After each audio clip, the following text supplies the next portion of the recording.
Oh, kakagising mo lang. Tanghali na, bumangon ka na yan. Teka, sino ba yung kapatid mo? Mika! Mika! Ano ba yun, ma? Mika, umutang ka muna dun kay Aling Levy ng bigas tsaka miswa, sardinas. Babayaran din sa bill mo. Utang na naman, Nay.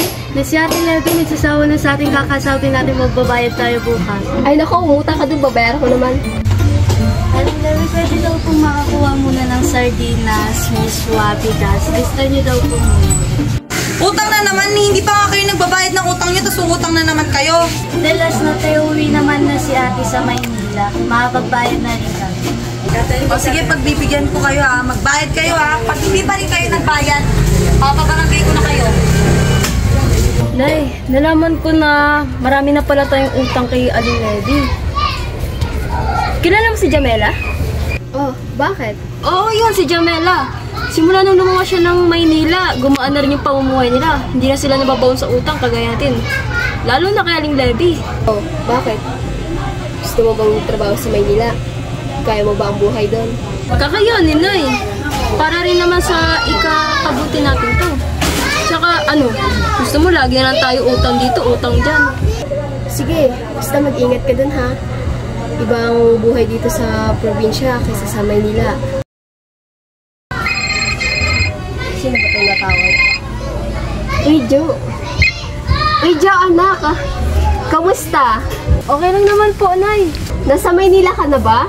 Opo, Nay. Oh, ano balita? Maganda ba dyan, anak? Sobrang ganda po. Bukas na bukas, magkikita na rin po kami ni Jamela at maghahanap ng trabaho. Oh, sige anak. Mag-ingat ka ha. Balitaan mo ako. I love you, anak.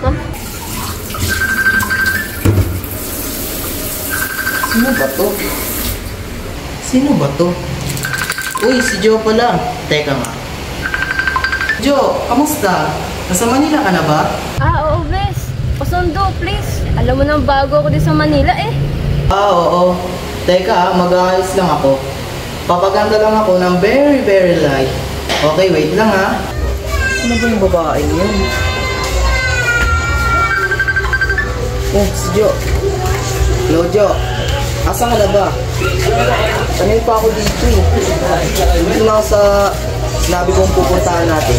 Andito na rin ako sa sinabi mo. Asan ka na ba? Ito na, nakita na kita. Ay, please. Namiss kita. Oh, kamusta? Gumanda ka. Kamusta na pala yung buhay mo dito? Okay naman. Di nga. Halata naman eh, kasi sa ganda mong yan.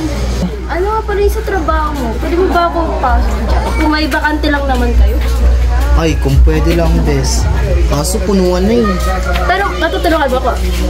Oo. Tara. Tara. Oh, Bes. Nandito na tayo sa bahay na in-offer ng kaibigan ko. So, bali magtatrabaho ka dito almost 6 months. Okay ka ba doon? Siyempre naman. Okay yan. Go na go. Saan ba? Ang ganda. Diyan na ako. Tara. Ay, di ba sila? Bes, ito na pala yung bahay ng magkapatid. Galingan mo ah. Friend naman. Sige, ito ba yung doorbell nila? Long angas! Ang angas! Okay, isa lang ang pagpindot ng sorry doorbell. po. Kayo bang workers na pupunta rito? Pasensya na po. Kasi sabi po nito kaibigan ko dito daw po yung naghahanap kayo ng kasambahay. Oh, yes. Naghanap kami ng kasambahay kasi kami ng aking kapatid dito ay pupunta ng New York. So, we really need someone to help us in this house. Just to fix stuff and hopefully maintain this. Okay? Ano may maintain? Ano daw yun?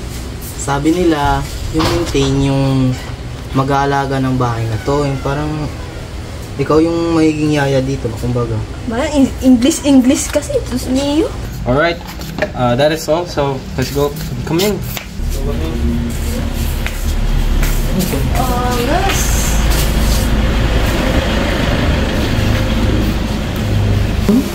Okay, everyone, you may sit right here.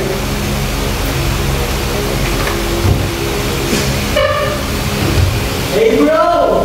Yeah! Have you seen my Rolex? I can't find it anywhere in my room. No, just forget about it. We can buy again later. Our applicants are here. Oh, they are early. Okay, here's your chair. Thank you. My name is Darwin. Nice to meet you. Okay, so I actually forgot to introduce myself. My name is Rob Warden, and this is my older brother, Darwin Warden. So, actually, I'm not going to be the one to ask you the questions, but my older brother. So, please, you can ask questions now. Can I take a look at your resume? Joe and Nueva, thank you on your resume. I'm gonna ask a question, and you're gonna answer honestly. What are you good at? Ako, kaya ko po magluto, maglinis, lahat-lahat po. Interesting. And then just another question. Is this your first time working in Manila? Ano daw? First time mo ba daw magtrabaho dito? Opo. You're interesting and you're quite qualified in this field, and I decided to hire you as our roommate. And here my brother will tell you everything what you're going to do. Okay. So, before I explain what you're going to do, we're actually going to New York in the US because we have business that we're going to do there, and so we're going to be there for more than, let's say, actually around a year. Okay. So now, ang gagawin nyo lang dito naman is, syempre, maintain yung bahay. And most of all, please don't break any stuff. So, kasi it's actually quite expensive around this house and all the stuff's in here. Especially the vases, it's very expensive, I tell you that. And so our flight is going to be around 1 p.m. It's in 4 hours, so if you have any stuff, you can go back and bring them in here. And we're going to prepare now. So, congratulations! You're hired! Salamat po. Is our luggage ready? Yeah bro, it's already in there. Let's go. By the way, what car are we going to use? The old one, my favorite car. Alright, this is the keys, right? Yes. Alright. Oh, she's here already. Oh, well, we're here. Welcome again. Come. Yes. Okay.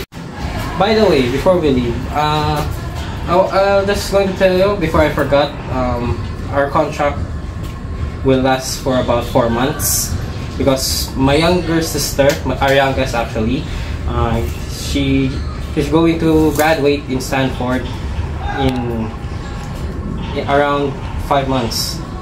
She's going to graduate and she's coming back here in the Philippines, so by that she's going to handle you, okay? So, by the way, Hindi ko po kasi maintindihan English yun. Oh, okay. Sige, my bad. So, actually, ito yung susi ng bahay. Iwan ko na sa'yo ito. Bandayan mo. Oh, isa pa. Pag may problema, tawagan mo kami. Cellphone. Okay? Tawagan mo kami, ha? Alay. Opo. Oh! Ano po? Alay. Bago-bagong Christine, syempre. Salamat po. You don't take cheap stuffs in here, okay? Sige po. Sige, tal. Thank you, Ma'am Jo. Good to ride back. Ingat po kayo, sir. Bye! Ingat po.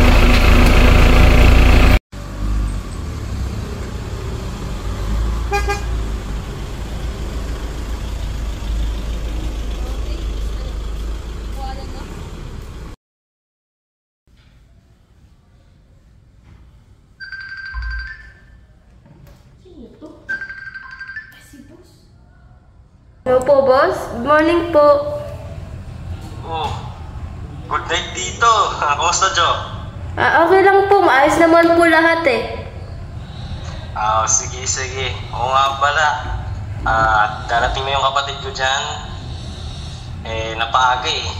Sabi niyo po, bago po 4 months po yung aabutin nun bago siya umuwi dito.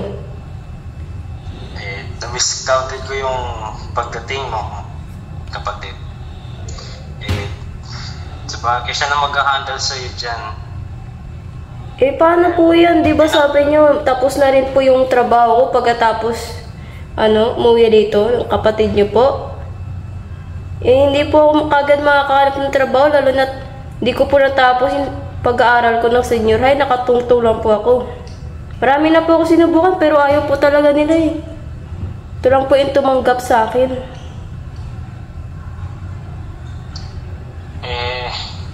Ganito na lang. Yung kapatid ko, sabihan tumangat sa makahanap dyan. Pero siguro, dyan muna siya sa'yo hanggang sa makahanap ka ng trabaho mo. Sige po. Kamusta naman po kayo dyan, boss? Yun lang.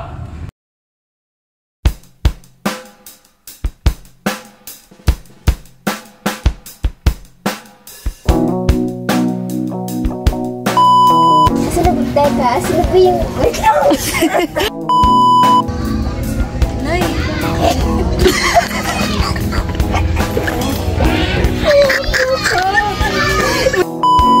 Bukas din po at magkita.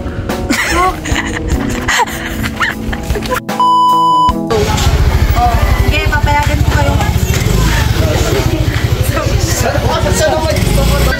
Uy, Jo. Lojo. Asa ka na ba? Darwin, yung mukha mo kita!